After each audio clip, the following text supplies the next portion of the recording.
안녕하십니까. 네, 반갑습니다.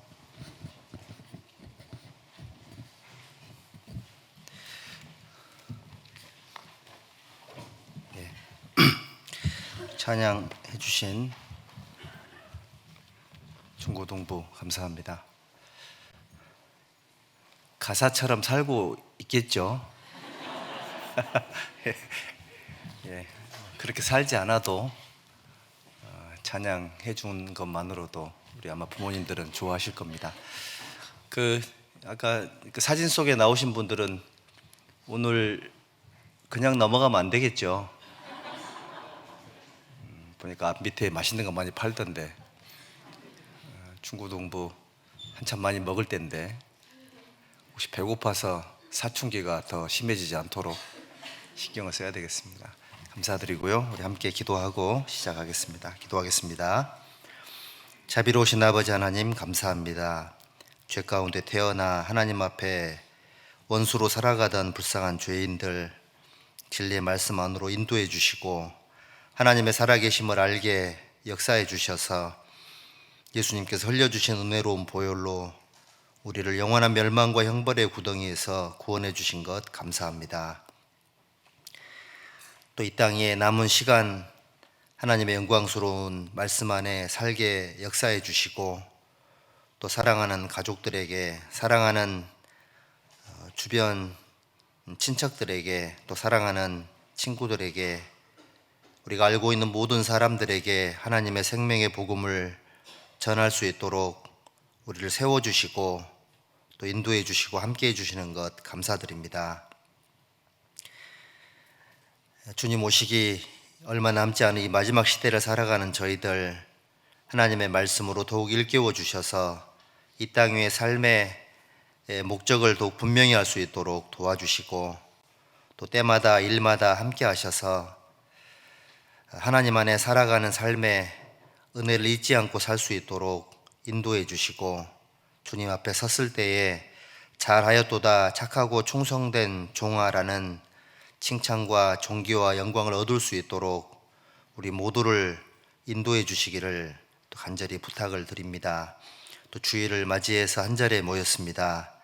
하나님의 말씀으로 우리의 마음을 위로해 주시고 어둡고 탁한 세상을 살아가는 우리 그리스도인들, 주님의 진리를 사모하는 귀한 영혼들, 하나님이 주시는 생명의 위로로 하나님께로부터 내려오는 참된 양식으로 기쁨과 감사함이 넘쳐날 수 있도록 함께 해주시기를 하나님께 부탁을 드립니다.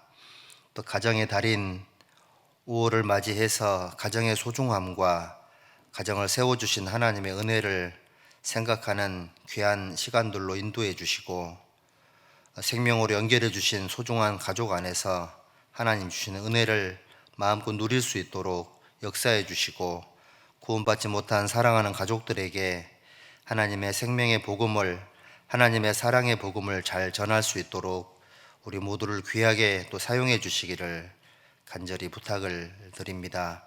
교회 안에 출입하고 있는 모든 분들, 특별히 은빛 장년의 어르신들 건강도 지켜주시고 이 마지막 시대에 한 사람도 실족하지 않도록 도와주시고 한 사람도 멸망치 않고 다 구원의 확신 속에 살 수 있도록 도와주시기를 부탁을 드립니다. 또 이 땅에 살고 있는 수많은 부모님들을 위해서도 기도합니다. 사랑하는 자녀들을 위해서 온갖 희생과 고통을 감내하고 있는 귀한 부모님들의 삶에도 하나님께서 함께 해주시고 또 모든 부모님들의 삶 속에 하나님의 말씀에 역사하셔서 한 사람 한 사람 하나님 품으로 돌아올 수 있도록 인도해 주시기를 간구드립니다. 또 우리 스라에 자라고 있는 귀한 자녀들의 삶 또한 전능하신 하나님의 말씀께 의지합니다. 우리 아이들이 하나님의 말씀에 붙잡혀 살아갈 수 있도록 도와주시고 부모님들의 눈길과 손길이 미치지 못하는 곳에서도 특별한 보호하심과 함께하심으로 초자연적인 능력으로 역사하셔서 우리의 귀한 자녀들의 생명을 보호해 주시고 이 마지막 시대에 악에 물들지 않도록 또 나아가 하나님의 복음의 귀한 일꾼들이 될 수 있도록 한 사람 한 사람의 삶을 지켜주시기를 간절히 부탁을 드립니다. 또 지금 이 시간에도 전 세계 곳곳에 어려운 곳에서 복음을 전하고 계시는 선교사님들과 가족들 외롭지 않고 지치지 않도록 도와주시고, 우리와 같은 하나님의 동일한 은혜로 또 삶의 목적을 잘 이루어갈 수 있도록 영육간에 채워주시기를 부탁드립니다. 오늘의 모든 시간의 시종을 자비로우신 하나님께 의지합니다. 예수님의 이름으로 기도드렸습니다. 아멘. 자, 우리 성경 찾겠습니다. 구약 성경 욥기 23장을 찾겠습니다. 욥기 23장 10절.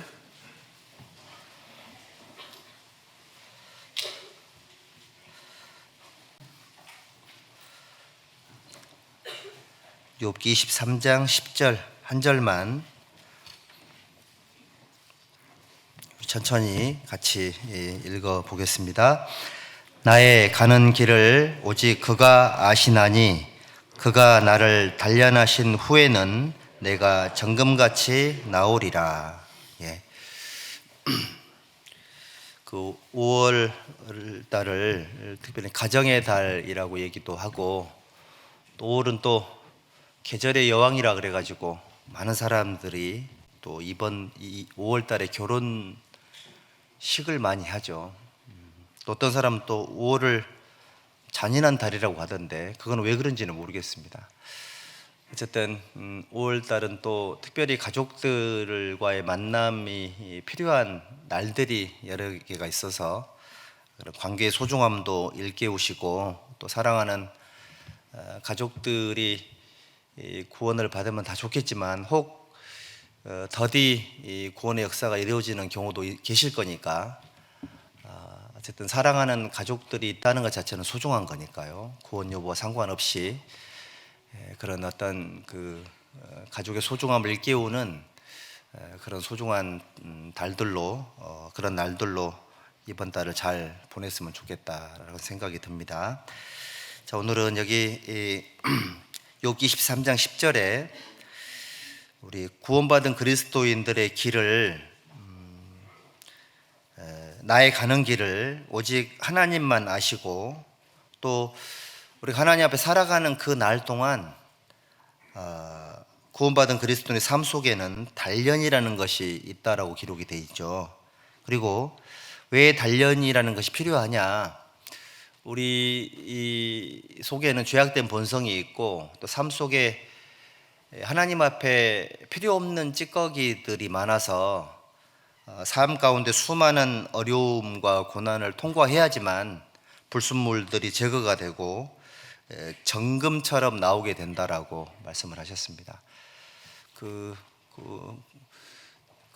고사성어에 보면 참만고 일성순이라는 말이 있더라고요. 만 가지 고난에 참여해서 순수함의 극치를 이룬다, 이런 뜻인데, 우리의 삶이 그런 것 같아요. 구원받지 못한 인생들도 수많은 고난을 자이든 타이든 반드시 통과를 해야 되고요. 또 구원받은 그리스도인들도 반드시 하나님이 정하신 수많은 고난들을 통과를 해야지만 하나님 앞에 설 수 있다라고 말씀을 하셨습니다. 구원받은 그리스도인들에게도 마찬가지겠죠. 우리의 삶이 하나님이 정하신 걸음의 길이 있고, 또 그 걷는 과정 속에 나는 알 수 없지만 하나님께서 작정하신 나를 향한 계획이 계셔서 그 모든 과정, 그 수많은 단련의 연단의 과정들을 통과해야지만 우리가 하나님 앞에 정금처럼 나오게 된다고 말씀을 하셨습니다. 순금을 24K라고 하죠. 24K인데 최고 좋은 금의 순도를 세븐나인이라고 얘기를 한답니다. 99.99999, 그러니까 5번에 걸쳐서 9가 기록이 돼야지만 이게 세븐나인인데, 24K도 59, 69, 49도 있답니다. 그만큼 불순물이 많이 끼어 있고, 사람의 능력으로 만들 수 있는 최고의 순도는 세븐나인에 해당이 된다. 100% 정금은 누구 손에 있을까요? 하나님께서만 가능하겠죠. 천국의 바닥의 길이 전부 다 맑은 유리 같은 정금이더라 이렇게 기록이 되어 있지 않습니까? 세상에 있는 금은 24K인데 천국에 가면은 100% 정금으로 되어 있겠죠. 금을 주신 이유도 아마 그리스도인들의 삶 속에 불순물이 제거되는 것만큼 하나님께 영광이 될 거다, 이런 의미도 갖고 있지 않을까 생각을 해봅니다. 그래서 오늘 우리 그리스도인들의 삶 속에 고난이라는 것이 있고 그것이 반복적으로 주어지는데 왜 하나님께서 우리에게 고난을 주셨는지, 그리고 고난의 유익이 무엇인지에 대해서 한번 생각을 한번 해보도록 하겠습니다. 욥기 5장을 한번 보실랍니까? 욥기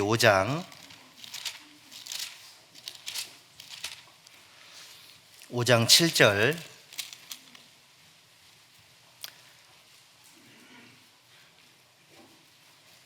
자, 6절 7절, 6절과 7절을 같이 읽어볼까요?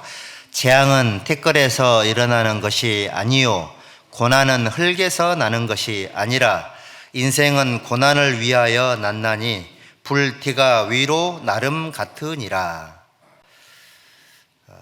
인생은 고난을 위해서 태어났다. 불티는 위로 올라가죠.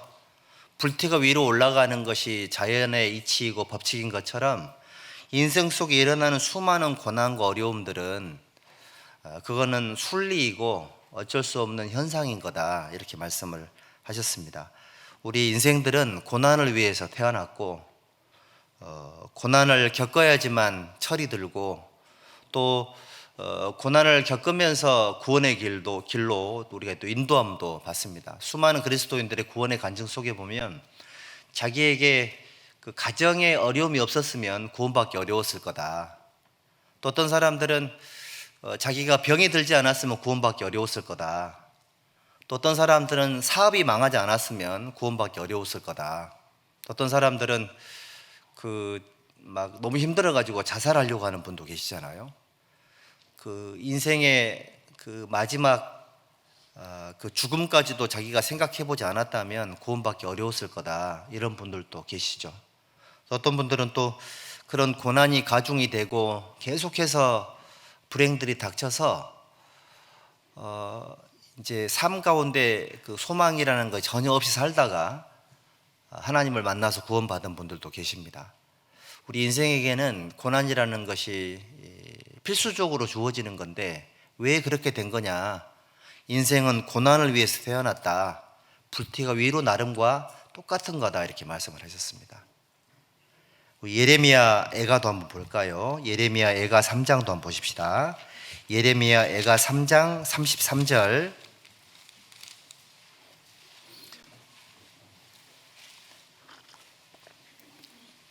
화면에도 좀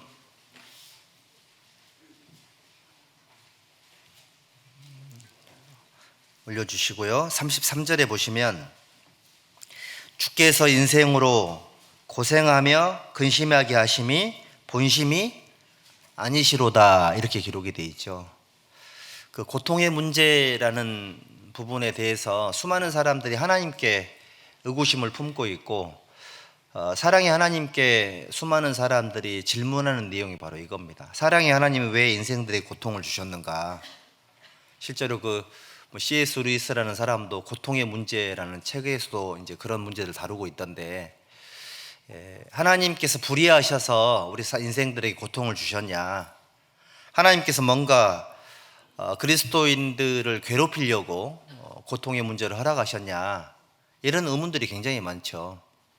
만약에 있잖아요, 하나님께서 고통의 문제를 허락하신 건 맞지만, 고통의 삶을 인도하시는 것은 맞지만, 만약에 고통의 문제를 해결할 수 있는 방법이 없었고 고통의 문제 너머에 참된 생명을 줄 수 있는 능력이 없었으면, 진정한 대안이 없었으면 수많은 사람들이 생각하는 것처럼 하나님은 불의하신 분이시고 정말 괴팍하신 분이시고 좀 이상한 분이시다, 이렇게 생각할 수가 있겠죠. 여기 읽어보면 주께서 인생으로 고생하며 근심하게 하심이 본심이 아니시로다.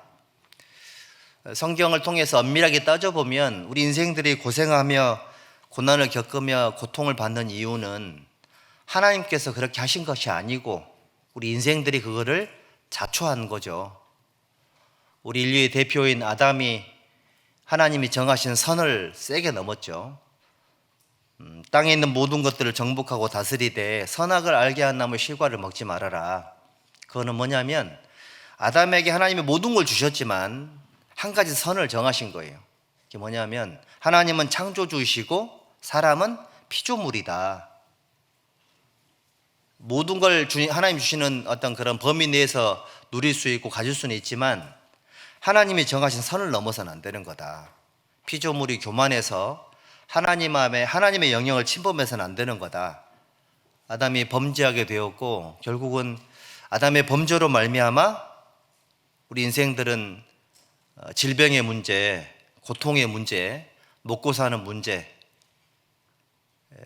우리가 성경 강연에 배웠던 우리 인생들에게 가장 힘든 게 바로 죄인데 죄 가운데 노출이 되게 되었고 그 죄 문제라는 것이 사회에서 주는 것이 아니고 주변에 있는 나를 괴롭히는 사람들에게서 나오는 것이 아니고 우리 각 사람의 마음 속에 죄악된 본성이 들어있어서 어쩔 수 없이 하나님 앞에 고난 가운데 고통 가운데 죄 가운데 영육 간의 질병 가운데 살아갈 수밖에 없는 거다 이렇게 말씀을 하신 거예요.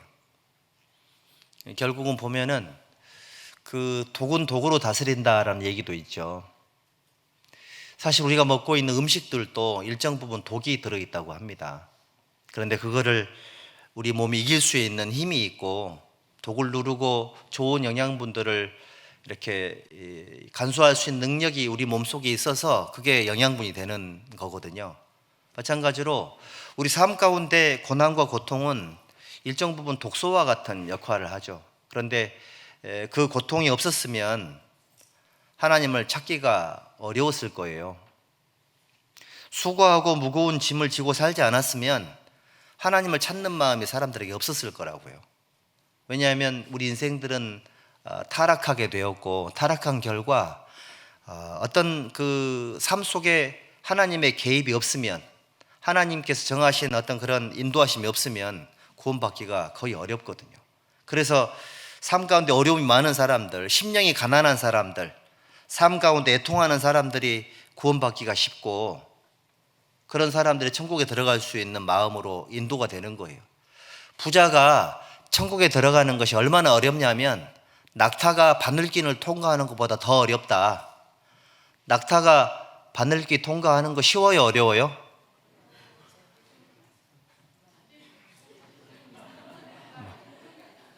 제가 뭐라 그랬어요? 말 잘못했습니까? 낙타가 바늘 귀를 통과하는 게 거의 불가능하죠. 이론적으로는 가능하죠. 먼저 오른발을 넣는다. 그다음에 머리를 나온다. 그다음 왼발 넣는다. 그리고 쭉 나오면 되죠. 근데 이론적으로는 그래도 실제적으로 굉장히 힘들죠. 근데 낙타가 바늘길을 통과하는 것보다 더 어려운 게 뭐냐면 부자가 천국 들어가는 게 훨씬 더 어렵답니다. 왜 그럴까요? 마음의 부자들은 하나님이 필요 없죠.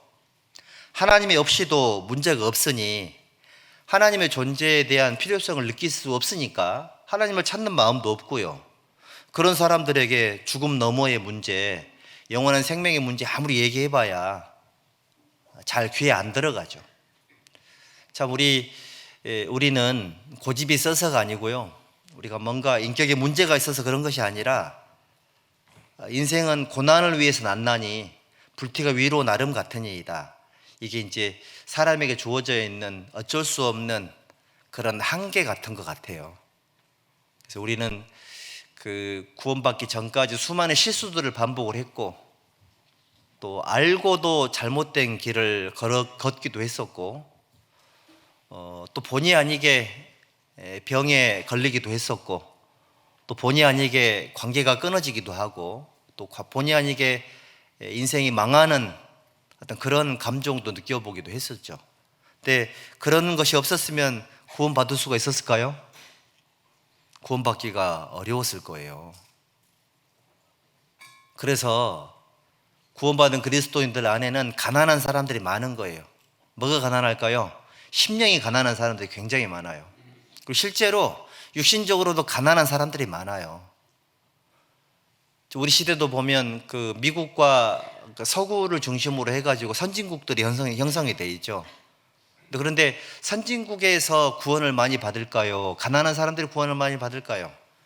가난한 나라에 훨씬 더 복음의 역사가 힘있게 일어납니다. 아프리카에도 마찬가지고요. 지금 가장 핫한 곳이 아프리카 쪽하고 남미 쪽이거든요. 가난한 사람들입니다. 하루에 뭐 20만 원, 30만 원 겨우 벌어서 사는 사람들. 돈을 벌고 싶어도 그 산업 구조가 아예 없어요. 산업 인프라가 아예 없어가지고 직장을 구할 수도 없고요. 우리처럼 사회 시스템이 잘 돼 있어서 뭐 대출을 받을 수 있는 것도 전혀 없고요. 그러다 보니 자기 문제를 자기 힘으로 해결할 수 없는 어려움들이 너무너무 많은 거죠.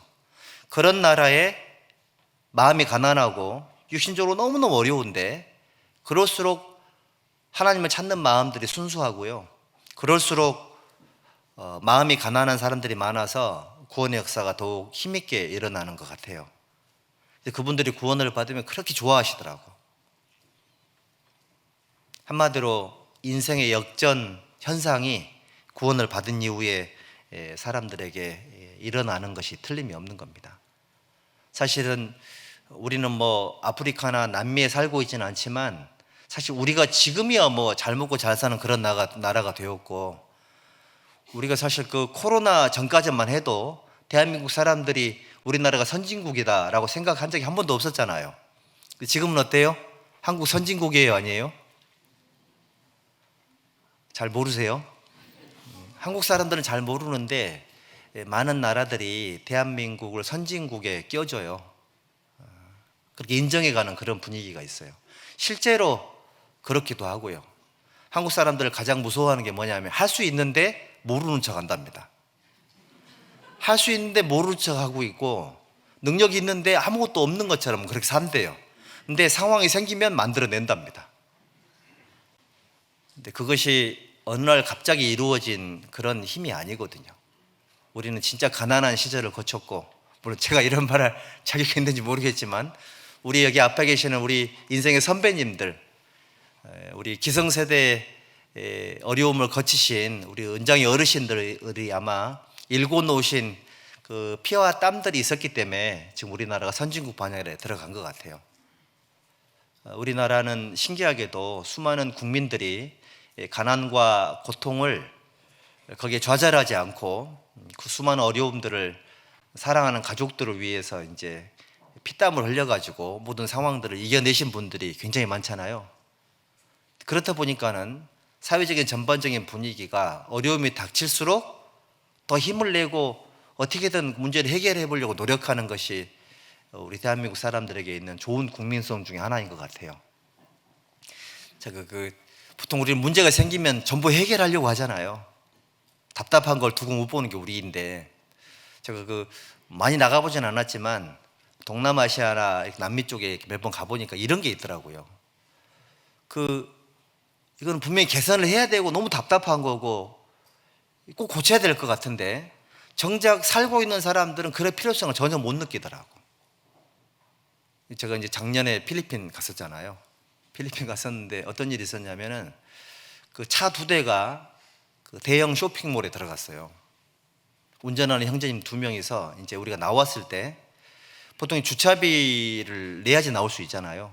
한 형제가 주차비를 내러 가더라고.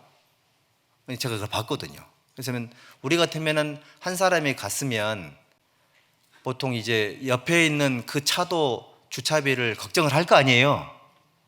걱정을 해야 되고 당연히 주차비를 정산하고 나와야 같이 나올 수가 있을 건데, 그런데 같이 갔던 형제님 차가 우리 차 앞에 갔거든요. 근데 게이트 앞에 딱 섰어요. 왜 섰을까요? 주차비를 정산 안 하고 나온 거예요. 그걸 보는 순간 제가 숨이 탁탁해지더라고. 아니, 주차비를 낸 형제는 차가 같이 나가야 되는데 그 옆에 차가 주차비를 정산했는지 안 했는지 관심이 없어요. 그러면 주차비 정산을 못한 형제는 화가 나야 정상이잖아요. 전혀 문제가 없어요. 다시 주차비를 정산하고 오더라고. 제가 그날 밤에 물어봤거든요. 그 관리하는 형제님한테 둘이 혹시 안 싸웠냐고. 왜 싸워요? 그러더라고. 아니 거기 갔으면 주차비 때문에 문제가 생겼을 것 같은데 전혀 문제 안 된답니다. 그러니까 어려움이 있는 것은 해결을 해야 되는데 그럴 생각이 아예 없어요. 아마 그럴 필요성을 못 느끼는 것 같아요. 근데 이번에 페루도 그렇더라고. 우리 같으면 이제 그 씻어야 되잖아요. 저희가 씻어야 되는데 씻고 있는데 비누칠을 하고 샴푸를 했는데 물이 안 나와요. 그러면 큰일이에요, 아니에요? 우리 큰일이잖아요. 아무렇지도 않더라고. 제가 이제 주일날이었던 것 같은데 제가 이제 아침에 이렇게 되게 추웠거든요. 이번에 감기 몸살도 걸리고 이래가지고 이제 살짝 미지근한 물이 나오길래 뜨거운 물이 나올 거라고 믿고 딱 샴푸를 했는데 뜨거운 물이 안 나오는 거예요. 점점 차가워지더니 물이 완전히 아주 얼음물처럼 되더라고. 너무 추워가지고 침대에 걸쳐 앉아 있었습니다. 거품물 칠한 채로. 봉사님 전화 왔더라고. 별일 없냐고. 제가 큰일 났다 그랬거든요. 그날 할 수 없이 찬물을 씻었는데 우리 같으면 이제 제가 그래서 선교사님 큰일이 난 것처럼 말을 했죠. 선교사님 시큰둥하더라고. 우리한테는 늘 있는 일입니다. 이렇게 얘기를 하더라니까요. 제가 보면서 못 사는 나라는 이유가 있다. 아니 문제가 생기면 다시 안 생기게 해야 되고 어떻게든 그거를 방법을 찾아야 되는데 그런 쪽으로는 잘 이렇게 생각들을 안 하고 사시더라고. 몰라 그게 뭐 잘하는 건지 나쁜 건지 모르겠지만 어쨌든 저희들 특히 이제 한국 사람들의 국민성이 어려움을 보면 더 강해지는 것이 있어가지고 그래서 이제 우리 한국에 있는 그리스도인들에게만 고난에 대한 또는 어떤 단련에 대한 이런 부분들의 말씀들이 굉장히 피부에 와닿지 않겠나 이번 설교 준비하면서 그런 생각이 많이 들더라니까요. 어쨌든 저희들은 구원받기 전에도 삶이 진짜 힘들었죠. 구원받기 전에 진짜 죽을 고생들을 많이 해가지고 구원받은 이후에도 생기는 어려움이나 고통이 있어도 우리는 덤덤하죠. 때로는 뭐 구원을 받아도 이렇게 힘드냐 이런 것도 있지만 그래도 우리는 이제 구원받기 전에 어려움을 많이 겪었으니까 구원을 받고 힘들어도 잘 이겨내요, 못 이겨내요? 다 이겨내거든요. 누가 옆에서 위로해주지 않아도 자기 스스로가 잘 감당을 해내요. 내가 그전에도 더 어려운 일도 겪었는데 뭐 아이고 내 팔자야 내 신세야 이런 마음 가질 수도 있겠지만은 우리는 그걸 잘 견뎌내는 것 같아요. 틀림없이 이제 그런 그 훈련들이 저희들이 돼 있거든요. 그래서 한국에 있는 그리스도인들이 하나님은 특별한 기대를 하고 계시지 않겠나 이런 생각이 듭니다. 하나님은 각 그리스도인 한 사람 한 사람을 향한 계획이 있으신데 그 계획이라는 것 자체가 사실은 고난을 통과하는 거거든요. 어려움들을 이겨내는 건데 근데 그런 것들이 한두 번이 아니고요. 계속해서 밀려오거든요. 동해안에 가보면 파도가 어떻게 밀려오던가요? 한 번 오고 멈추는 게 아니죠. 끊임없이 밀려와요. 하염없이 밀려오죠. 패턴도 비슷해요. 그걸 보고 있으면 어떤 생각이 드냐면 이 자연의 법칙이 너무 봐주는 거 없고요. 하나님이 정하신 법칙대로 현상들이 일어나죠. 그걸 보면서 이제 항상 그런 생각이 들던데 주님 앞에 갈 때까지 우리가 얼마나 많은 고난의 물결을 부딪혀야 되겠나 이런 생각이 들죠. 그런데 그 파도가 치는 곳에 있는 바위들은 그 모진 파도를 만나고 수많은 폭풍우를 겪었을 건데도 불구하고 말 한마디 못하고 거기 그대로 있더라고. 당연히 말 못하죠. 입이 없으니까요. 근데 이제 그걸 보면서도 그렇지 하나님을 산에 비유를 했죠. 하나님 피할 바위라고 말씀하셨잖아요. 바위처럼 태산처럼 움직이지 않고 변함도 없고 항상 그 자리에 서서 그런 수많은 어려움들을 묵묵하게 이겨냈던 어떤 그런 모습들을 통해 하나님의 섭리를 배울 수 있는 그런 지혜들도 우리가 알게 되는 것 같아요. 우리가 부자가 되면 행복할 것 같잖아요. 미국의 그 성공한 유대인들 가문이 몇 개 있어요. 아시다시피 록펠러 가문하고 그 다음에 카네기 가문하고 이게 모간 가문, 이 세 개 가문이 있던데, 이 록펠러라는 가문이 부자잖아요. 부자임에도 불구하고 이 사람에게는 큰 마음속에 염려가 있었답니다. 사람들이 자기를 혹시 부정축제한 사람으로 오해하지 않을까. 아무도 그렇게 말한 사람이 없는데 평생 그런 마음속에 염려를 갖고 살았답니다. 그리고 이제 자꾸 머리카락이 빠져가지고 탈모에 좋다는 걸 다 썼대요. 돈이 많잖아요. 근데 죽을 때까지도 탈모를 해결하지 못했답니다. 그게 죽을 때까지 마음속에 염려가 됐다는 거예요. 그리고 이제 그 카네기라는 사람은 돈이 그렇게 많았지만 슬하에 자녀가 없었대요. 늙음맞게 딸이 하나 태어났는데 딸도 그 좋지 않은 병이 있어가지고 죽을 때까지 병을 못 고쳤대요. 자녀도 없었고 또 그 하나밖에 없는 딸이 몸이 건강이 안 좋았던 거죠. 그 모간이라는 사람도 어떤 컴플렉스가 있었냐면은 너무 못생겼답니다. 거울을 볼 때마다 그렇게 힘들었대요, 본인이. 그런데 더 힘든 게 뭐예요? 나이가 들어가면서 눈도 막 빨갛게 변했답니다. 그러니까 이제 눈이 항상 빨개게 다니니까 사람들 오해를 했대요. 돈을 벌려고 눈이 빨개졌다고 이렇게. 그러니까 그런 소리 듣는 게 너무너무 힘들었던 거죠. 그 천하의 부자들도 삶 가운데 그런 염려가 있었고 어마어마한 고난과 고통이 있었다는 거예요. 제가 인터넷에 보니까는 가난한 자가 그 복음을 받아들이면 좋은 점들이 있다 그래가지고 제가 적어왔는데요. 첫 번째, 구원받은 가난한 자는 세상에서 잘 되는 복을 받는다. 최소한 구원받기 전에 가난한 것보다 더 나아진다는 겁니다. 두 번째, 가난한 중에도 낙이 있다. 천국이 자기 것이므로. 세 번째, 가난해도 유익한 생애를 살 수 있다. 세상에 미련이 없으므로. 넷째, 하나님은 가난한 자를 돌보신다. 그걸 경험하게 된다는 거죠. 다섯 번째, 이 세상에서 천국에다가 보화를 쌓는다. 그래서 기꺼이 가난하게 산다. 해당이 되는 게 좀 있습니까? 가난한 사람들이 복음을 받아들이면 이런 좋은 점들이 있는 거예요.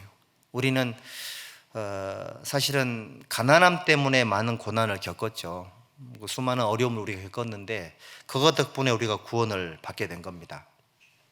그리고 여기 예레미야가 3장 39절 한번 보시죠.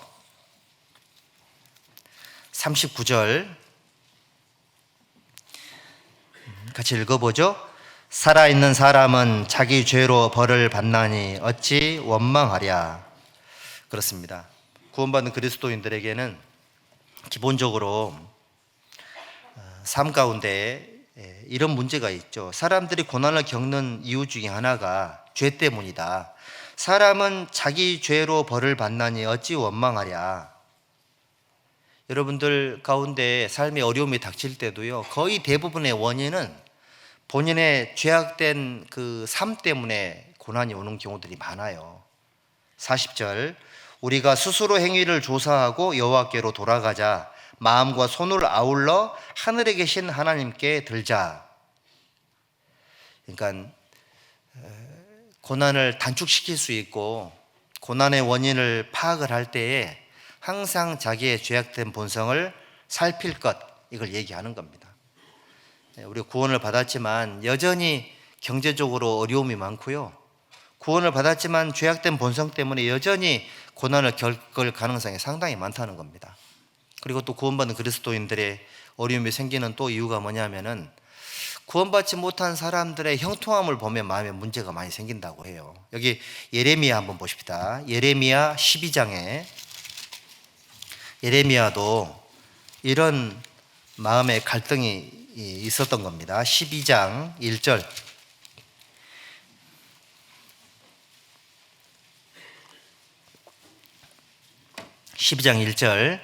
여호와여, 내가 주와 쟁변할 때에는 주는 의로우시니이다. 그러나 내가 주께 질문하옵나니 악한 자의 길이 형통하며 패역한 자가 다 안락함은 무슨 연고니이까. 주께서 그들을 심으심으로 그들이 뿌리가 박히고 장성하여 열매를 맺었거늘 그들의 입은 주께 가까우나 그 마음은 머니이다. 예레미야는 죄인들과 악인들이 형통한 걸 보고 돌이키지 않는 모습을 보고, 하나님 앞에 돌이키지 않는데 육신적으로 잘 되는 모습을 보고 마음에 문제가 많이 됐던 것 같아요. 악한 자의 길이 형통하고 패역한 자가 다 안락하게 사는 이유는 하나님께서 그렇게 허락하신 거 아닙니까? 이렇게 얘기를 하고 있지 않습니까? 자, 이제 그 사람마다 좀 차이는 있을 수 있겠지만은 악인의 형통함을 보고 하나님 믿지 않는 사람들이 육신적으로 잘 되는 걸 보면서 문제를 갖는 사람이 상당히 많더라고요. 갈등이 생길 수밖에 없죠. 지금 우리 시대는 이걸 알아야 되겠죠. 이 세상의 임금이 누굽니까? 세상의 왕이 누구예요? 마귀죠, 마귀. 세상의 임금이 마귀이니까 세상에 있는 사람들은 마귀 사탄의 지배 아래, 영향력 아래 있겠죠. 그러니까 세상이나 세상에 있는 걸 사랑하지 말라고 말씀을 하셨습니다. 구원을 받고 나서 우리는 악인의 형통이나 죄인들이 잘 되는 모습을 보고 문제를 가질 필요가 전혀 없어요. 그런 문제를 가질 필요가 전혀 없는 겁니다. 그것 때문에 마음의 문제를 갖거나 하나님께서 참 하나님 위에 살고 있는 나는 괴롭게 하시고 하나님 없이 사는 사람들은 육신적으로 풍족하게 하신다, 이런 것 때문에 마음의 문제를 가질 필요가 전혀 없는 거다.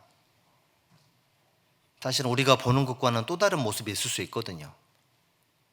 사람의 보는 것으로, 내가 보는 것으로 그 사람의 전부를 하나님께서 축복하셨다라고 보기가 어려워요. 그렇게 봐서도 안 되고요. 저희들은 악인들의 형통이나 죄인들의 형통을 보고 문제의식을 가질 필요가 없다. 또 구원받은 성도들의 삶 속에도 마찬가지죠. 그 섰는 것이나 넘어지는 것이 제 주인에게 있다고 말씀하셨으니까 타인의 삶에 너무 집중할 필요가 없다. 그걸 생각을 했을 때 각 사람은 하나님이 인도하시는 걸음들이 따로따로 있다는 걸 꼭 기억을 해야 될 거예요. 그리고 살다가 보면 그리스도인들의 고난 중에 가장 큰 고난이 뭔지 아세요? 그게 바로 염려로 오는 고난이랍니다. 염려라는 것은 누가 그러던데 예수님 십자가에 못 박힐 때 양쪽 강도가 못이 박혔잖아요. 마찬가지로 우리의 삶 속에서도 두 명의 강도가 항상 붙어 있답니다. 한쪽에는 염려라는 강도이고 한쪽에는 후회라는 강도래요. 둘 다 십자가에 못을 박아야 된다는 얘기가 있습니다. 그러니까 미리 일어나지도 않은 일을 가지고 너무 염려해가지고 필요 없는 마음속에 고난이 생기는 거죠. 그 통계에 보니까는 2차 세계대전 중에 미국에 있는 젊은이들이 30만 명 정도가 죽었답니다.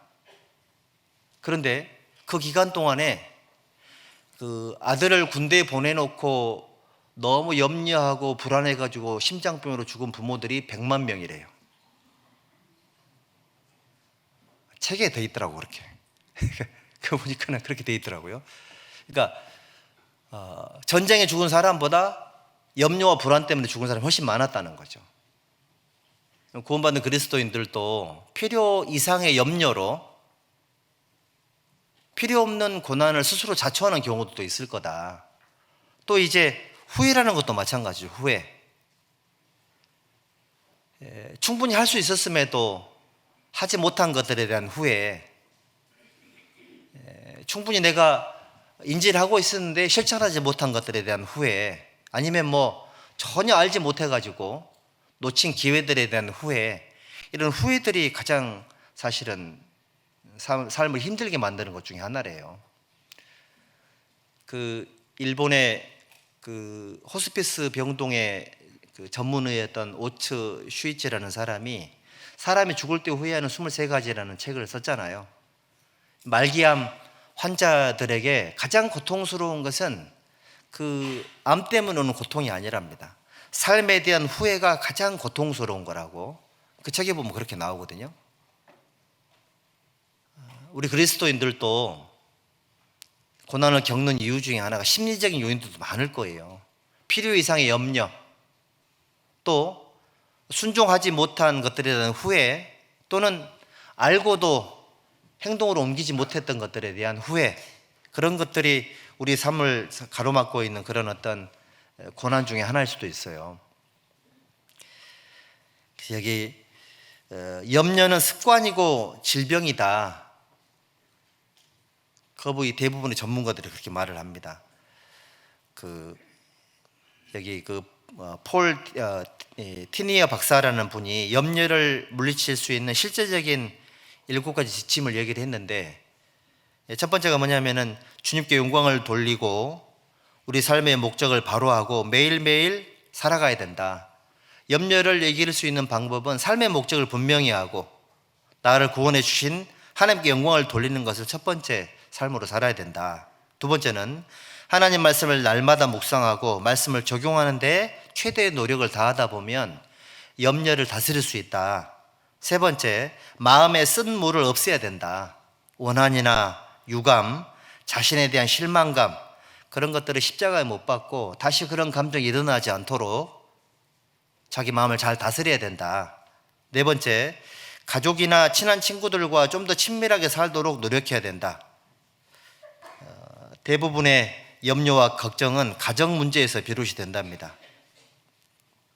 다섯 번째, 믿는 친구들이나 부부와 정기적으로 만나는 것이 필요하다. 그러니까 지혜로운 자와 동행하면 지혜를 얻고, 그렇게 기록이 되어 있죠. 우리가 모임이 많고 만남이 많은 것도 염려를 다스릴 수 있는 좋은, 사실은 습관 속에 저희가 살고 있는 겁니다. 여섯 번째, 일상적인 작은 일에 충실하면서 만족하는 자세를 가져야 된다. 그러니까 작은 것들에 감사하고 만족하는 마음을 가지면, 지족하는 마음을 가지면은 염려를 다스릴 수가 있다. 그리고 일곱 번째가 뭐냐면 일주일에 한 번씩이라도 남을 위해서 봉사하는 삶을 살아야 된다. 저희 교회는 일주일에 한 번씩 봉사하죠. 우리 어머니의 자매님들이 봉사 굉장히 많이 하시잖아요. 왜 그런 줄 아세요? 어머니가 염려를 제일 많이 하시니까 하나님이 봉사도 제일 많이 시키는 거 아닐까 라고 생각을 잠깐 해봤습니다. 사실은 아닐 수도 있겠지만. 그래서 그리스도인들은 이 박사님이 연구해서 말한 내용을 우리 거의 다 실천하고 있고, 저희 교회는 신기하게도 하나님의 도우심으로 말미암아 염려를 이길 수 있는 그런 어떤 시스템이 잘 갖춰져 있다는 걸 우리가 알 수가 있죠. 그리고 이제 구원받은 그리스도인들을 잠깐 얘기했지만, 철이 철을 날카롭게 하죠. 철이 철을 날카롭게 해요. 어떤 분 얘기하시더라고. 자기는 세상에서 겪는 어려움은 다 괜찮대요. 나는 뭐 가난해도 괜찮고, 어차피 평생 아팠었고, 어차피 어쩔 수 없는 일들이 많은 거니까. 근데 제일 견디기 힘든 고통이 뭐냐면, 구원받은 성도들하고 겪는 어려움이 자기는 제일 힘들대요. 자기는 어차피 세상으로 나갈 사람도 아니고, 아무리 우리를 몇 단이니 그래도 자기는 전혀 문제 안 된대요. 그런 건 하나님 말씀으로 확실하게 정리가 되어 있으니까. 그런데 구원받은 그리스도인들과의 갈등은 너무 힘들다고 얘기를 하시더라고. 사실은 이제 저도 이제 그렇게 생각해 본 적이 많았었고요. 처음에는 이제 이해가 안 되는 부분도 있잖아요. 아니, 어떻게 구원받은 그리스도인들끼리 갈등이 생길 수가 있겠나. 그런데 나중에 알았죠. 여기 신앙생활 열심히 하시는 분들은 하나님이 세상으로 내몰아도 나가요, 안 나가요? 하나님 세상으로 내몰면 나가실 거예요? 여기 계신 분들은 아무리 누가 뭐라 그래도 세상으로 가실 분들이 아니거든요. 그러다 보면 우리가 단련이라는 것 자체를 받을 수 있을 만한 어떤 그런 환경이 거의 조성이 안 돼요. 세상이 아무리 핍박을 해도 전혀 문제 안 되고, 마귀가 아무리 공격을 해도 전혀 마음에 문제가 안 되는 그리스도인들에게 고난과 연단을 할 수 있는 유일한 방법은 구원받은 성도들 봉사하면서 또는 서로 교제하면서 겪는 갈등밖에 없는 거예요. 그거 아니면은 그 사람이 훈련받고 연단 받을 만한 그런 기회가 사라지는 겁니다. 저는 최소한 그렇게 생각을 합니다. 그래서 구원받은 그리스도인들은 사실은 네모나게 찍어난 벽돌이 아니고 모난 자연석들이어서, 자연석들끼리 모여가지고 이렇게 건물을 짓다 보니 서로 부딪히지 않겠어요? 내 모난 부분이 다른 사람에게 상처를 주는 건 당연한 거고, 상대방의 모난 부분이 어쩔 수 없이 나를 타격하는 건 당연한 건데, 그런 어려움이 있을 수밖에 없는 거거든요. 철이 철을 날카롭게 한다. 사실은 날카로운 칼을 만드는 것은 불과 망치예요. 그렇죠? 불에 집어넣고 망치로 때리고 물에 집어넣고 다시 때리고 불에 또 집어넣고 철이 철을 날카롭게 하는 겁니다. 그래서 우리 삶 가운데 오는 고난 속에서, 봉사 속에, 구원받은 성도들과의 갈등 속에, 부딪히는 것 속에, 서로 다름 속에서 오는 수많은 갈등들, 이런 것들은 하나님이 정하신 코스 같은 거다. 이렇게 우리가 정리가 돼 있어야 됩니다. 그래서 혹시 이 형제자매만 없었으면 나는 신앙생활 잘할 수 있겠다, 그런 분은 안 계시죠? 어떤 분은 그놈의 목소리 그래가지고 그 목소리 듣기 싫어서 안 나온다고, 이런 분도 계시고, 그런 분은 안 계시겠죠. 저희 교회는 이제 그럴 수도 있다는 겁니다. 우리는 이걸 알아야 됩니다. 구원받은 성도들이 본의 아니게 서로가 서로에게 단련의 도구가 될 수도 있다라는 거, 그걸 우리가 알아야 돼요. 본의 아니게 그렇게 될 수 있으니까, 그래서 생기는 어려움과 이런 것들을 너무 문제의식을 갖지 말아야 된다, 이렇게 말씀드리고 싶어요. 우리 시편 107편 한번 볼까요?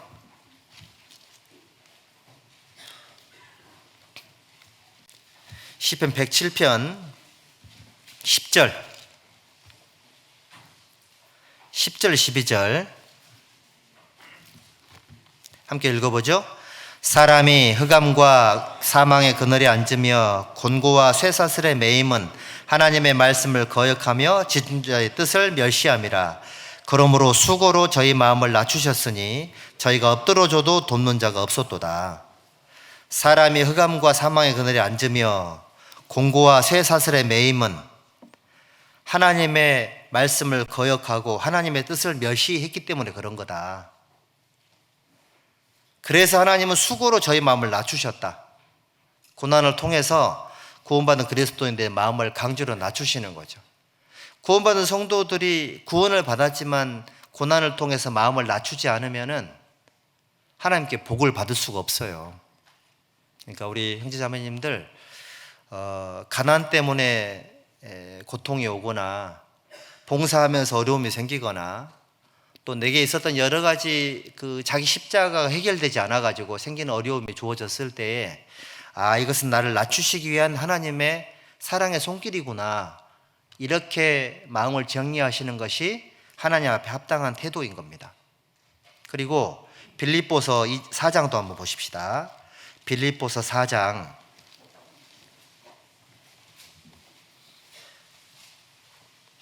11절 12절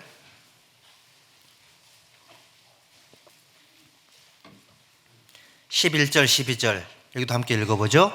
내가 궁핍함으로 말하는 것이 아니라 어떠한 형편에든지 내가 자족하기를 배웠노니 내가 비천에 처할 줄도 알고 풍부에 처할 줄도 알아. 모든 일에 배부르며 배고픔과 풍부와 궁핍에도 일체의 비결을 배웠노라.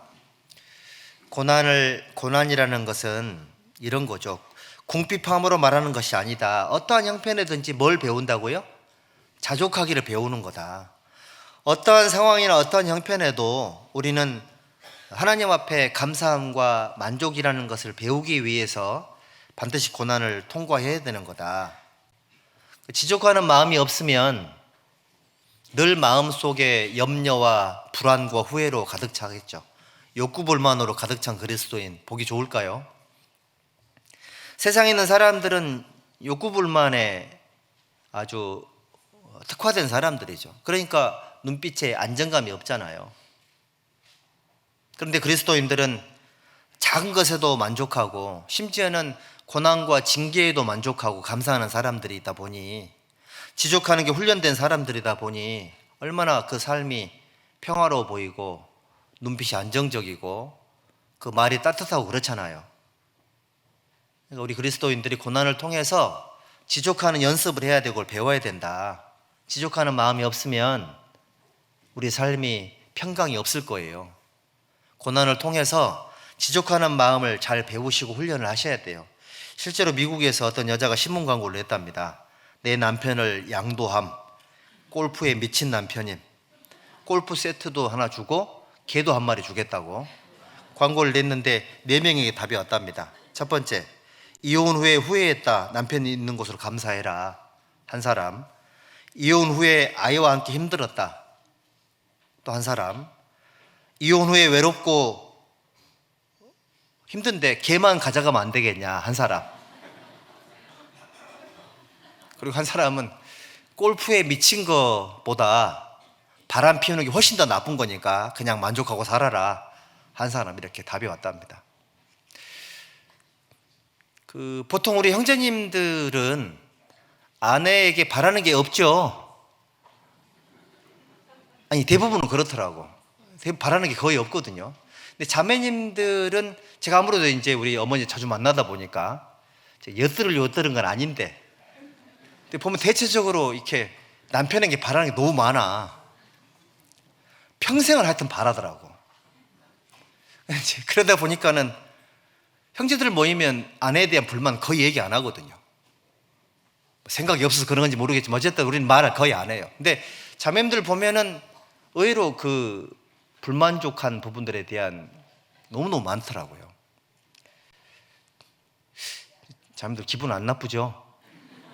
현상이 그래 보이더라, 그런 얘기인 겁니다. 사실은 그렇지 않을 수도 있는데, 그래서 지족하는 연습이 필요하다.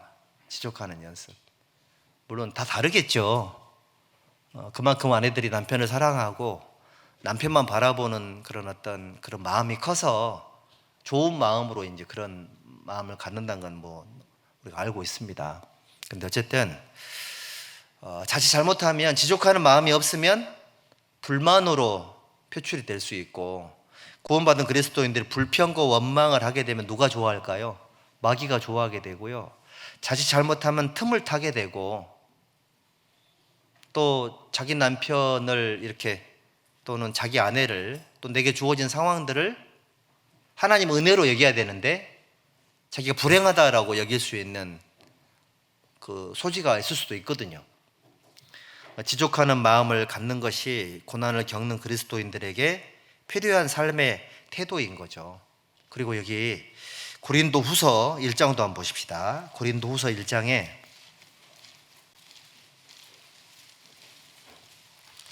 1장 8절 9절. 형제들아, 우리가 아시아에서 당한 환난을 너희가 알지 못하기를 원치 아니하노니 힘에 지나도록 심한 고생을 받아 살 소망까지 끊어지고 우리 마음에 사형 선고를 받은 줄 알았으니, 같이 읽어볼까요? 이는 우리로 자기를 의뢰하지 말고 오직 죽은 자를 다시 살리시는 하나님만 의뢰하게 하심이라. 구원받은 성도들에게 고난이 있는 또 다른 이유는 바로 이 말씀 때문에 그래요. 구원받은 모든 사람들은 하나님을 의지하는 거는 다 의지해요. 근데 하나님만 의지하는 사람은 많지가 않아요. 바울 사도는 심한 고난을 받아서 살 소망까지 끊어지고 마음의 사형 선고까지 받았답니다. 뭘 깨달았다고요? 하나님만 의지하게 하려 하심이니라. 이걸 알게 된 거죠. 살 소망까지 끊어지는 심한 고난을 통과하게 하시는 이유는 하나님만 의지하는 방법을 배우게 하는 거죠. 저희들은 사실은 하나님도 의지하고 수단과 방법도 사용을 하죠. 그런데 정말 수단과 방법이 전혀 통하지 않을 때는 하나님만 의지하게 돼 있거든요. 실제로 가족 중에서 큰 수술을 하는 경우들이 있죠. 그런 경우에는 누구만 의지하게 돼요? 하나님만 의지하게 돼요. 요즘은 의료 사고도 많아가지고요, 아무리 명의를 알지라도 실수할 수 있거든요. 그래서 의사도 믿을 수가 없고요, 아무리 훌륭한 의사라도 당일 컨디션 같은 게 있는 거니까 실수할 수 있거든요. 우리는 누구만 의지해요? 하나님만 의지하는 방법을 배워야 되거든요. 살면서 정말 막 죽을 것 같은 그런 상황이 있을 수 있지 않습니까? 저는 아직 그 정도까지는 잘 모르겠지만 하나님만 의지해야 된다는 것은 여러 번 배운 것 같긴 해요. 예를 들면 이제 저는 상담하는 사람이니까 의식이 없는 이제 죽어가는 분들 상담을 많이 할 거 아니에요. 또 중환자실 가면은 뭐 30분밖에 시간이 안 되는데 또 다른 가족들도 면회를 많이 해야 되니까요. 5분, 10분 가서 그 말씀을 전해야 될 때가 있는데 몰라 그분이 뭐 간증을 할 수도 없는 상황이기도 하고 기회가 뭐 몇 분밖에 안 남는 상황이기도 하거든요. 그럴 때는 누구만 의지해야 될까요? 하나님만 의지할 수밖에 없죠.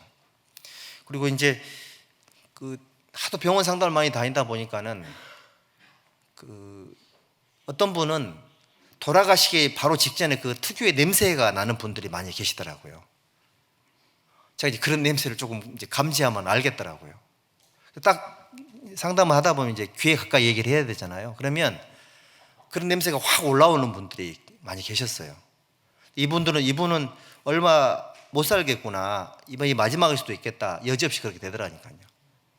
그분하고 대화는 못했지만 하나님만 의지해서 복음을 전해야 될 상황이 오더라니까요. 그런 경우에는 진짜요. 막 그 짧은 몇 분이 피가 마르는 것 같아요. 그리고 이제 저희 그 가족들 중에서도 여러분도 마찬가지겠지만 생존 확률이 뭐 10%다. 그런 대수술하고 있으면 수술 끝날 때까지 바깥에서 막 너무 초조하죠. 그렇습니다. 저도 저희 아버님 이렇게 심장 이렇게 절개해가지고 그 대수술을 동맥 두 개를 잇는 수술을 할 때 그때는 뭘 나중에 보니까 생존 확률이 20%밖에 안 되셨더라고. 큰 수술을 하셨거든요.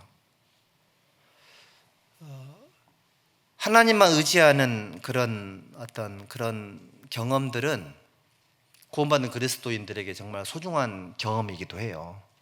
여러분들 힘들고 어려운 일을 만나셨을 때 내가 너무 힘들다 그런 마음이 드시는 거는 조금 덜 힘들어서 힘들게 느껴질 수도 있어요. 진짜 힘든 상황이 오면은 힘들다는 생각도 못 해요. 하나님만 의지하는 어떤 것이 있거든요. 그러니까 포기하는 게 아니라 비워지는, 그러니까 내 염려나 내 고통이나 내 마음 속에 죽을 것 같은 그런 마음이 상황에 전혀 도움이 안 된다는 걸 본인이 알 때가 있거든요. 하나님만 의지하는 게 뭔지를 알게 하기 위해서 하나님은 그리스도인들에게 고난을 주시는 거예요. 여러분들 5만 번 기도 응답을 받은 조지 뮬러라는 분 아시죠? 우리가 이제 오해하는데 그분은 5만 번 동안 기도 응답을 받으면서 한 번도 어려움이 없을 것 같잖아요. 그렇지 않았습니다. 기도 응답으로 고아원을 운영을 했지만 6년 동안이나 후원이 없어가지고 파산 직전까지 간 적도 있었대요. 항상 응답을 해주지는 않았던 경우도 많았다는 거예요. 근데 종합적으로 봤을 때 조지 뮬러는 기도 응답으로 평생을 살았던 사람이다. 이렇게 말할 수는 있겠지만 본인이 겪는 과정 속에 후원이 6년 동안 끊기면 어떻게 살아요? 갓난아기 고아들 어떻게 하겠냐고요. 그래서 수많은 어려움들을 겪으면서 단련을 받았다라고 본인이 이렇게 얘기를 하더라고요. 모든 그리스도인들이 영웅처럼 보이고 아름다운 결말이 있어서 아무런 어려움이 없는 것처럼 보일지는 몰라도 단련을 통과해가지고 그런 어떤 아름다운 결과물들을 간증으로 또는 자기 삶으로 증명을 해낸 거거든요. 우리는 그런 어려움을 겪으면서 하나님 앞에 감사하는 마음으로 마음이 바뀌어가는 그런 과정을 겪는 것 같아요.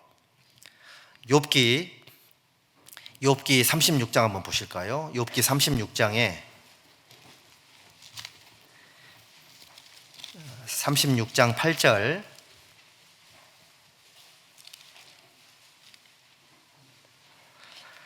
욥기 36장 8절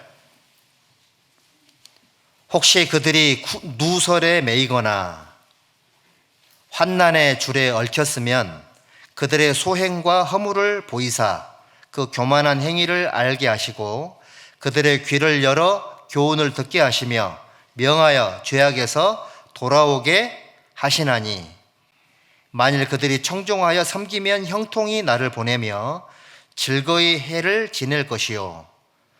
자, 구원받은 그리스도인들에게 또 징계라는 고난이 있죠. 그런 건 왜 있는 거냐? 여기 있는 말씀을 보면은 누설에 매이거나 구설수에 오르거나 사람의 입방아에 오르내리거나 환난의 줄에 얽혔으면 그들의 소행과 허물을 보이사 그 교만한 행위를 알게 하시고, 하나님은 징계를 통해서 또는 고난을 통해 가지고 그 사람의 교만한 행위를 알게 해주시고 또 소행과 허물을 알려주신다. 죄를 깨닫게 해주시는 거예요. 구원받은 그리스도인들이 도덕적인 죄만 죄가 아니에요. 게으른 것도 죄고요, 깨닫지 못하는 것도 죄예요. 둔한 것도 죄거든. 고난의 의미를 모르는 것도 죄고요.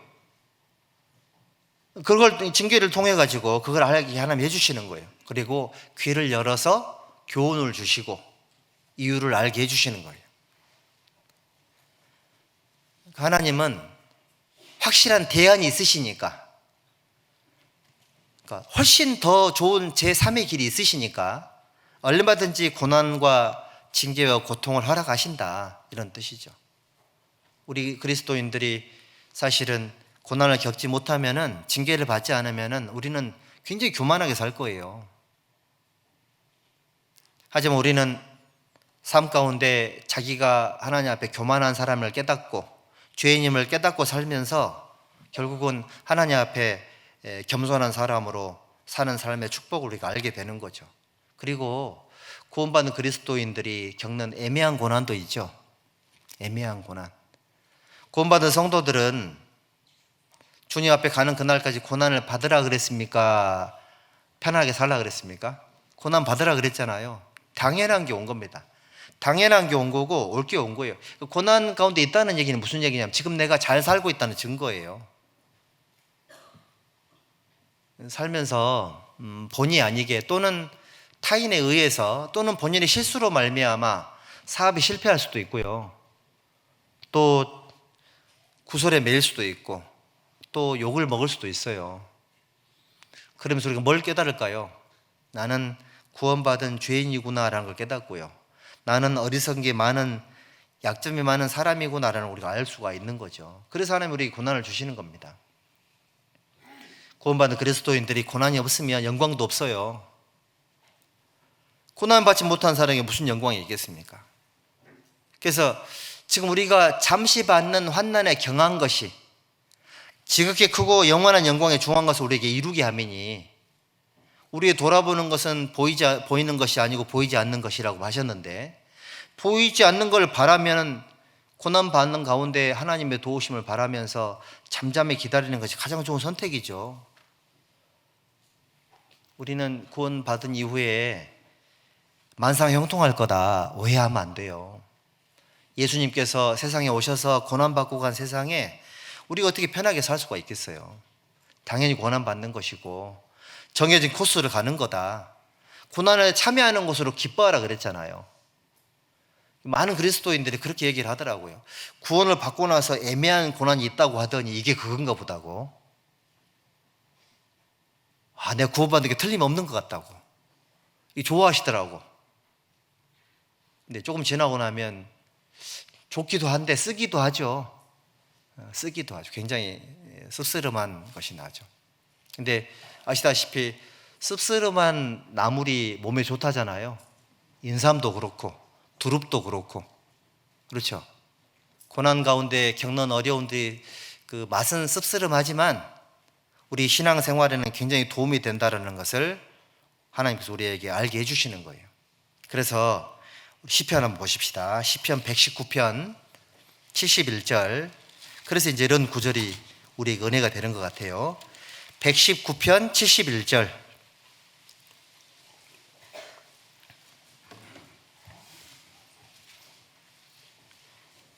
(119편) 71절 함께 읽어볼까요? 고난 당한 것이 내게 유익이라 이로 인하여 내가 주의 율례를 배우게 되었나이다. 고난 당한 것이 내게 유익이라 이로 인해서 내가 하나님의 말씀을 배우게 되었습니다. 율례라 그랬잖아요. 규칙이란 뜻이거든요. 정해진 규칙이란 뜻인데, 하나님은 그리스도인들을 고난을 통해 단련을 하세요. 고난도 주시고 핍박도 받게 하시고 징계도 받게 하시고 죄도 짓게 하시고 이렇게 해가지고 하나님의 율례를 배울 수 있도록 하나님 인도하시죠. 여기 그리고 67절 같이 읽읍시다. 고난 당하기 전에는 내가 그릇 행하였더니 이제는 주의 말씀을 지키나이다. 고난을 통과하고 나면은 사람이 철이 들죠. 철이 없을 때는 사실은 말이 장황하죠. 요란하고 그렇습니다. 하지만 철이 들고 나면은 말수가 줄어들죠. 고난 당하기 전에는 그릇 행하였던 이제는 주의 말씀을 지킵니다. 순종도 배우게 되고 복종도 배우게 됩니다. 우리 히브리서 5장 8절에 예수님은 아들이실지라도 순종함으로 고난을 통해 순종을 배웠다고 되어 있잖아요. 주의 말씀을 지킵니다. 그 말은 고난을 통과하고 난 이후에 순종도 알게 되었고 복종하는 삶도 살게 됩니다. 여러분, 우리 그리스도인들 또 암 걸려요, 안 걸려요? 암 걸리죠. 암 세포를 본인이 통제할 수 있습니까? 안 되거든요. 우리는 머리카락 하나도 키거나 검게 할 수가 없어요. 그게 우리가 그렇게 연약한 존재들인 겁니다. 근데 우리 그리스도인들이 고난을 통과하지 않으면은 자기가 모든 걸 할 수 있는 것처럼 오해하고 산다니까요. 근데 고난을 통과하고 나면은 순종하는 게 뭔지를 알게 되고요. 더 큰 고난을 통과하고 나면은 복종하는 것이 하나님 앞에 가장 큰 축복의 삶이다라는 것도 알게 돼요. 75절 함께 읽읍시다. 여호와여 내가 알거니와 주의 판단은 의로우시고 주께서 나를 괴롭게 하심은 성실하심으로 말미암음이니이다. 구원을 받고 나서 내가 알거니와 그랬잖아요. 저도 젊었을 때 구원을 받아가지고 하나님을 위해서 열심히 살려고 노력을 했었고, 또 이제 틈만 나면 전도하려고 막 노력을 했었고, 또 봉사 같은 것도 있으면은 절대 안 빠지려고 노력을 했었고, 그러다 보니까 이제 막 항상 잠이 모자라고, 항상 돈이 모자라고, 항상 막 삶이 힘들더라니까요. 수요일도 가면 늘 막 졸리기만 하고, 이제 그러다가 이제 그 퇴근하는 길에 판교 나무 그늘 아래 차를 세워놓고, 하도 힘들어가지고 차를 세워놓고 이제 시편을 딱 펼쳤는데 이 75절이 딱 나오더라고. 너무 괴롭더라고요. 아니 신앙생활이 기쁘고 감사해야 되는 왜 이렇게 괴롭기만 할까? 나는 괴로우면 안 되는 줄 알았거든요. 구원받은 성도의 마음속에 염려 같은 것들이 괴로움과 똑같은 거라고 생각을 했었던 겁니다. 근데 그러니까 주께서 나를 괴롭게 하시면 성실하심으로 괴롭게 하시는 게 하나님께로부터 말미암았다면 이것도 하나님 정하신 코스이구나, 이제 이거를 알게 됐거든요. 징계 받으면 괴롭죠. 연단 받는 과정이 괴로워요. 하나님께서 괴롭게 하신 괴로움이 있다. 그가 나를 단련하신 후에는 구원받은 성도들의 가는 길을 본인이 알아요, 몰라요? 몰라요. 이 비밀이거든요. 구원받은 그리스도인들, 내가 하나님 앞에, 주님 앞에 설 때까지 어떤 일이 겪지 나는 몰라요. 하나님의 계획이니까. 하나님만 알고 계신 비밀이거든요. 근데 어떨 때는 괴로울 때가 많더라고요. 주께서 나를 괴롭게 하심은 성실하심으로 말미암음이니이다. 그러니까 괴로움 자체가 주어지는 게 한 번으로 안 끝난다, 이 얘기잖아요. 주님께로부터 온 괴로움이라면 당연히 받아야지. 주님께로부터 오는 어려움이라면 당연히 이걸 기쁘게 여겨야지. 그러니까 괴로움을 감사하는 걸 몰랐었으니까,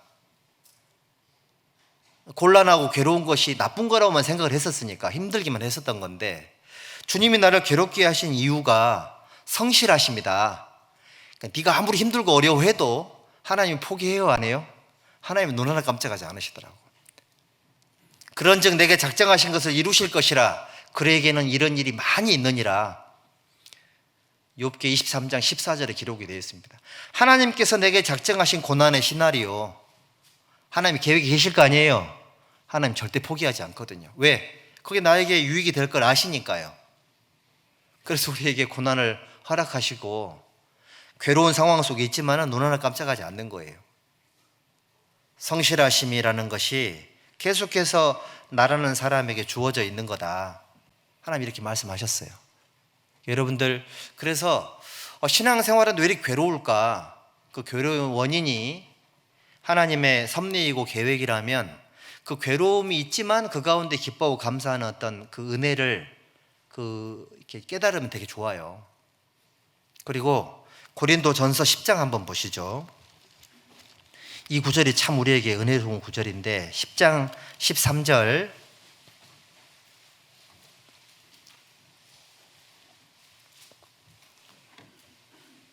함께 읽읍시다. 사람이 감당할 시험 밖에는 너희에게 당한 것이 없나니 오직 하나님은 미쁘사 너희가 감당치 못할 시험 당함을 허락치 아니하시고 시험 당할 즈음에 또한 피할 길을 내사 너희로 능히 감당하게 하시느니라. 우리에게는 제3의 길이 있다. 하나님은 감당할 시험, 고난이죠. 이걸 허락하십니다. 하나님 미쁘사 너희가 감당치 못할 시험 당함을 허락하지 않는다. 가끔씩 그런 얘기를 하시는 분들이 계시죠. 어려움을 겪고 있는 형제자매들에게 이런 덕담이 있습니다. 형제님이 아니면 그런 고난을 감당하기 어려울 것 같다고. 사실은 듣기에 별로 안 좋을 수도 있겠지만은 그 사람이 아니면 감당하기 어려운 것들이 있을 수 있거든요. 나 같은 사람의 믿음으로는 감당이 안 될 것 같은데 형제님은 나보다 믿음이 훌륭해서 자매님은 훨씬 더 뛰어난 믿음을 갖고 계셔가지고 어려움을 더 주시는 것 같다고. 그게 이제 막 함부로 해서 될 말은 아니지만 속으로 그런 생각이 들 때가 있죠.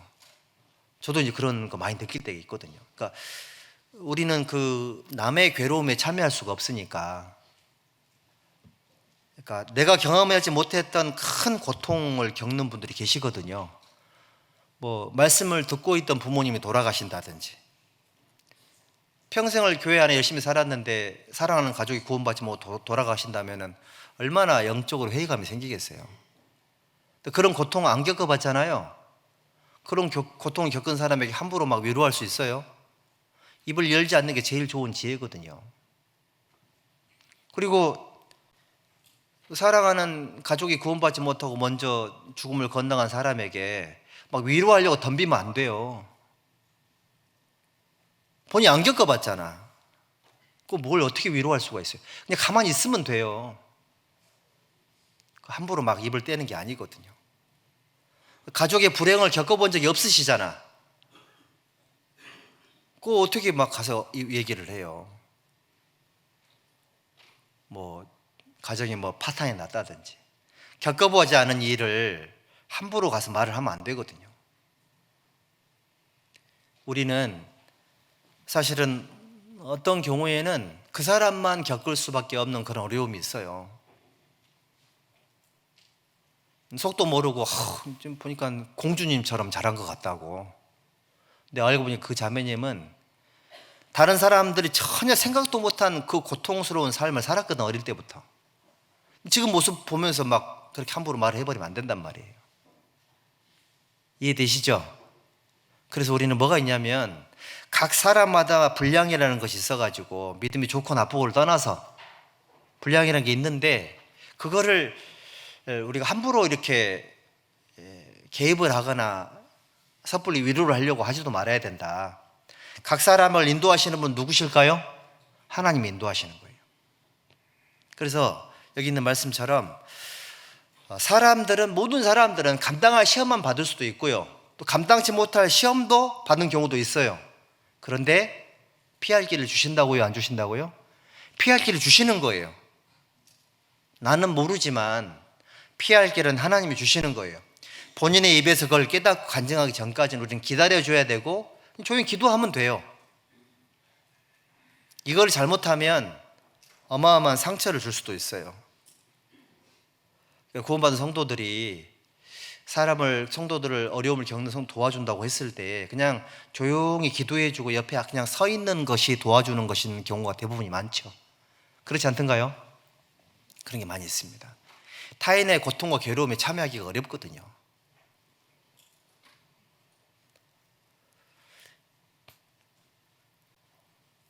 그래서 여기 어려움을 겪고 계신 분들, 당신이 내 사정이 안 돼봐가지고 몰라서 그렇지 내가 얼마나 힘든 줄 아냐. 당연히 겪어보지 않은 사람은 모르죠. 다만 그런 어려움을 겪고 계신 분들은 이 말씀 속에 뭘 알아야 되냐면 피할 길을 내신다고 말씀을 하셨죠. 능히 감당하게 하신다고요, 못 하신다고요? 능히라고 돼 있잖아요. 능히 감당하게 하시느니라. 이게 안 믿어지거들랑 능히 버섯을 많이 드세요. 죄송합니다. 능히 감당하게 하시느니라. 하나님 감당하게 하신다고 말씀하셨으니 그렇게 믿고 그리고 좀 이겨냈으면 좋겠고요. 디모데후서 1장 한번 볼까요? 디모데후서 1장 2장 디모데후서 1장 12절.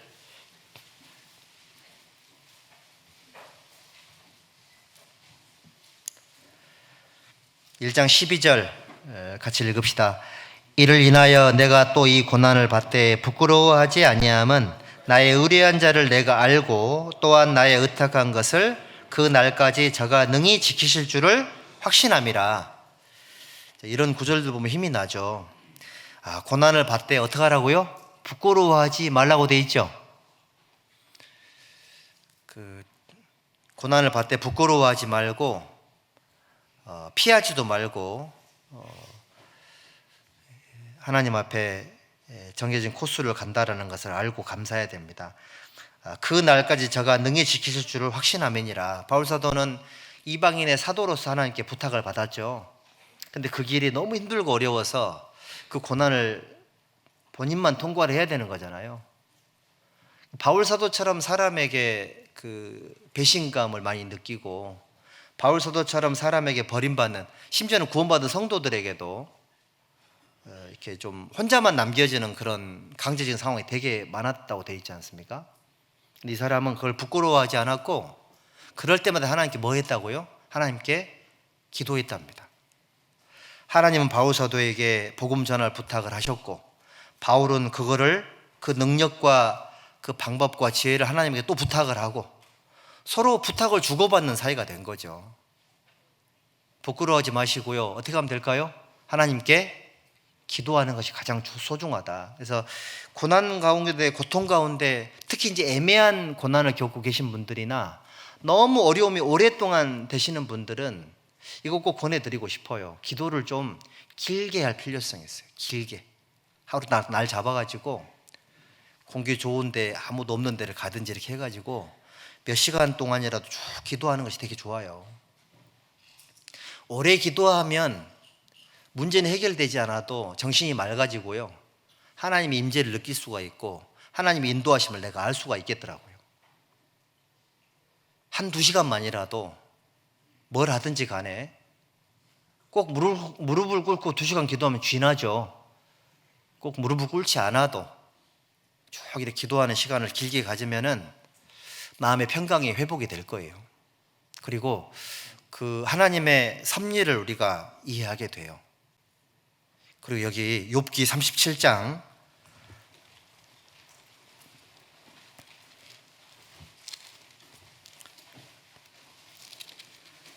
욥기 37장 21절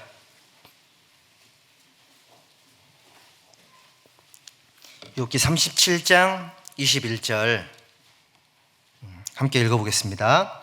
사람이 어떤 때는 궁창의 광명을 볼 수 없어도 바람이 지나가면 맑아지느니라.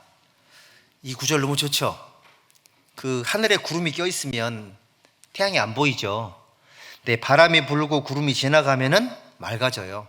원래 거기 태양이 있었거든요. 그러니까 그 칠흑 같은 밤이 있어도 때가 되면은 태양이 올라와요.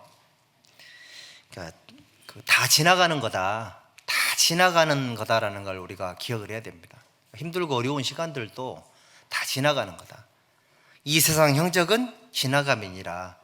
이 세상으로 끝이면 우리에겐 최악의 어떤 어둠이겠지만 세상은 지나가고 있고 주님은 오고 계시고 있고 여기 있는 말씀처럼 어떤 때는 궁창의 광명을 볼 수 없지만 하지만 거기 궁창 속에 그 위에 광명이 떠 있거든요. 고난과 질병과 징계를 겪다 보면 그럴 때는 하나님이 안 보일 수도 있고 어둡게만 보일 수 있겠죠. 하지만 바람이 지나가면은 맑아지느니라. 다 지나가는 거다. 구원받은 성도들이 다 지나간다라는 그 말씀이 뭐 포기하고 산다는 뜻이 아니고요. 때로는 극복해서 뛰어넘는 경우도 있겠지만 극복하지 못해도 다 지나가는 거다. 이런 거죠. 그래서 젊었을 때는 네가 스스로 띠뛰고 네가 원하는 곳으로 가겠지만은 늙어서는 다른 사람이 내게 띠띠우고 네가 원치 않는 건 너를 끌고 가리라. 젊었을 때는 내 삶의 주도권을 내가 쥐고 있는 것처럼 생각을 하기도 했었지만 세월이 지나고 구원받은 지 오래되고 살다가 보면은 내 힘으로 할 수 있는 일들이 잘 없다라는 걸 알게 되죠. 실제로 또 내 힘으로 한 것 같이 보여도 그 힘과 지혜와 능력도 하나님이 다 주신 거라는 것을 알게 되거든요. 그렇게 되면 뭐라고 그럴까요? 하나님을 신뢰하면서 나오는 그 비워지는 마음이 생기죠. 하나님 의지하는 마음이 생기면 하나님 주신 평강이라는 것이 찾아오게 되고, 그리고 또 문제 해결되지 않아도 지나가요, 안 지나가요? 다 지나가요. 작년에 너무 힘들었죠? 지나갔어요, 안 지나갔어요? 지나간 거예요. 4월 달에 살만하던가요? 4월 달에 진짜 힘들던데. 4월 달에 진짜 힘들더라고요. 그런데 다 지나갔어 보니까. 5월 달에 힘들까요, 쉬울까요?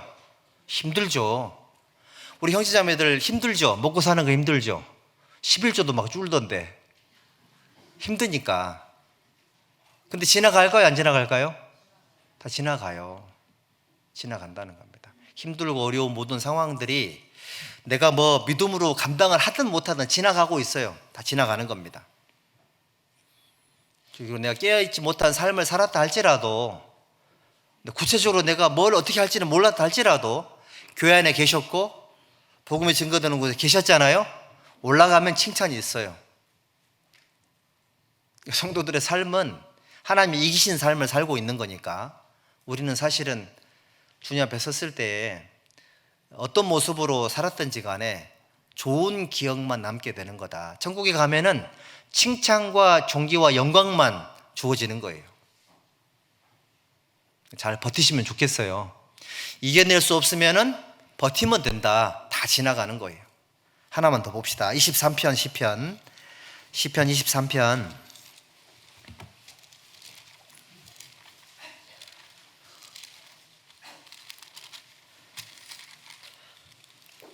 1절 2절 함께 읽어보죠. 여호와는 나의 목자시니 내가 부족함이 없으리로다. 그가 나를 푸른 초장에 누이시며 쉴만한 물가로 인도하시는도다. 하나님이 나의 목자입니까, 아닙니까? 자, 양을 책임지는 건 목자거든요. 목자. 우리 그리스도인들이, 많은 사람들이 너무 책임감이 뛰어나서 목자 없는 양처럼 스스로 뭔가 해결책을 찾으려고 노력하는 분들 굉장히 많이 계시죠. 그런데 하나님이 나의 목자라는 사실을 잊어버리시면 안 돼요. 그가 나를 푸른 초장에 누이시며 쉴만한 물가로 인도하신다로 기록이 돼 있죠. 목자시니까 인도하는 책임은 예수님에게 계신 거죠. 4절, 내가 사망의 음침한 골짜기로 다닐지라도 해를 두려워하지 않을 것은 주께서 나와 함께 하심이라. 주의 지팡이와 막대기가 나를 안위하시나이다. 푸른 초장 쉴만한 물가로 인도하시지만 사망의 음침한 골짜기로 들어가는 건 누굴까요? 우리 각 자신들이죠. 하나님은 인도하심이 있고요, 사망의 음침한 골짜기로 기어코 꾸역꾸역 들어가는 나를 때로는 그냥 내버려 두기도 하세요. 사망의 음침한 골짜기로 인도했다고 볼 수는 없겠죠. 하지만 그걸 하나님은 허락을 하시는 거예요. 하지만 우리의 모든 결과는 좋게 되어 있습니다. 6절 같이 읽어보죠. 나의 평생의 선하심과 인자하심이 정녕 나를 따르리니 내가 여호와의 집에 영원히 거하리로다. 결론이 얼마나 좋아요. 푸른 초장 쉴만한 물가 있을 때는 감사하고 행복하고 너무 기쁘죠. 사망의 음침한 골짜기에 들어가면은 안 보이니까 답답하고 아프기도 하고 괴롭기도 하고 고통스럽죠. 하지만 나의 평생의 선하심과 인자하심이 정녕 나를 따를 것이다. 푸른 초장 실만한 물가로 인도하심이나 사망의 음침한 골짜기로 들어가는 걸 허락하실 때나 하나님은 항상 선하신 뜻을 가지고 계신다. 모든 그리스도인들의 삶의 결과는 좋을 것이다. 그리고 사랑으로 하나님이 항상 우리와 함께 하신다. 정녕 나를 따를 것이니 내가 여호와의 집에 영원히 거하게 될 것이다. 이렇게 말씀을 하셨어요. 여러분들, 우리는 고난 가운데 많은 어려움이 있지만 주님이 우리를 인도하시는다는 사실을 꼭 기억을 하셨으면 좋겠습니다. 김규민 형제님, 영상 하나 준비해 봤습니다.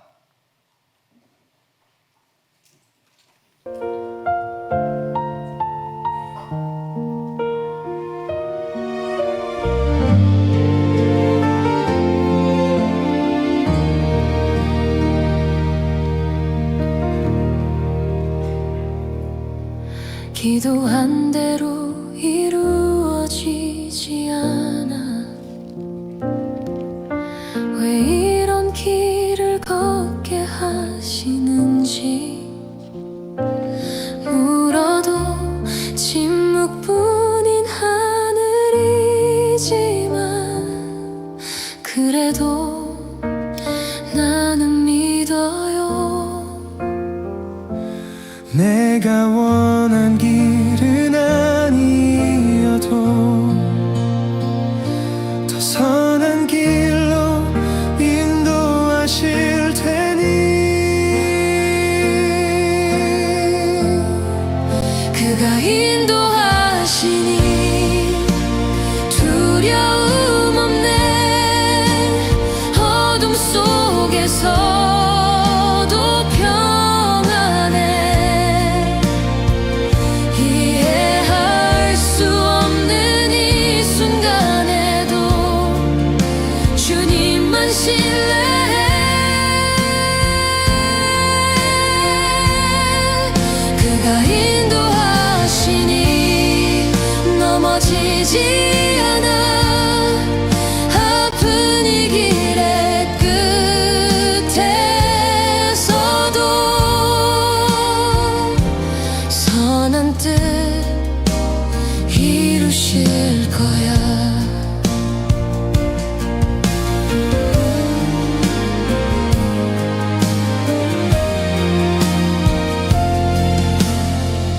몸은 아파도 마음은 무너지지 않아. 상처는 깊어도 소망은 남아있어. 내 계획들이 무너진 이 자리에 주님의 계획 세워짐을 보내요. 내가 이해 못해도 괜찮아. 주님은 모든 걸 아시니까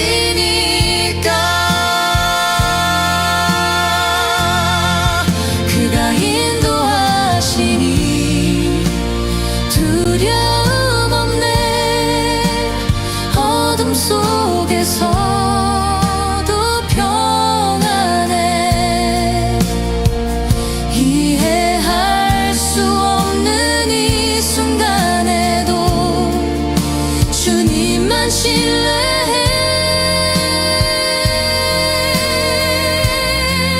그가 인도하시니 넘어지지 않아. 아픈 이 길의 끝에서도 선한 뜻 이루실 거야. 내 뜻이 아닌 주의 뜻이 이루어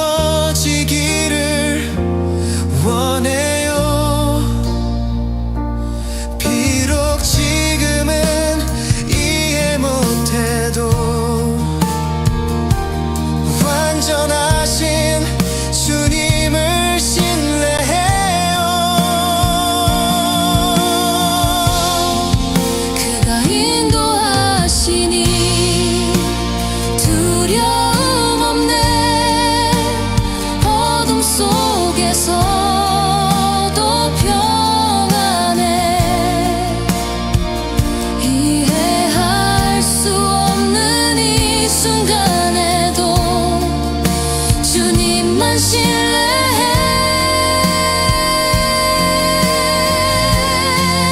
그가 인도하시니 넘어지지 않아. 아픔의 끝에서도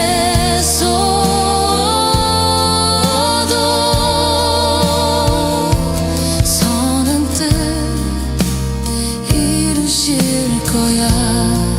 그가 인도하시니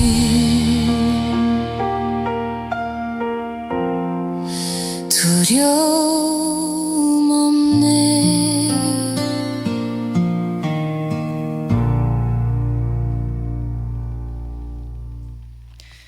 기도하겠습니다. 자비로우신 아버지 하나님 감사합니다. 주님의 보혈로 구원받은 우리 믿음의 가족들, 경기 광주 교회당을 출입하는 모든 귀한 영혼들 한 사람 한 사람을 불쌍히 여겨주시고 어둠 속에서도 주님을 신뢰하고 고통의 끝에 항상 선한 하나님의 섭리가 있음을 잊지 않도록 도와주시기를 부탁드립니다. 여러 가지 어려운 시기를 저희들 지나가고 있습니다. 한 사람도 실족하지 않도록 도와주시고 각자 주신 영육간의 위치에서 하나님의 말씀을 의지하면서 하루하루 잘 이겨나갈 수 있도록 또 잘 견딜 수 있도록 이끌어 주시기를 간구합니다. 우리의 모든 남은 생에 전능하신 하나님께 의지합니다. 예수님의 이름으로 기도드렸습니다. 아멘.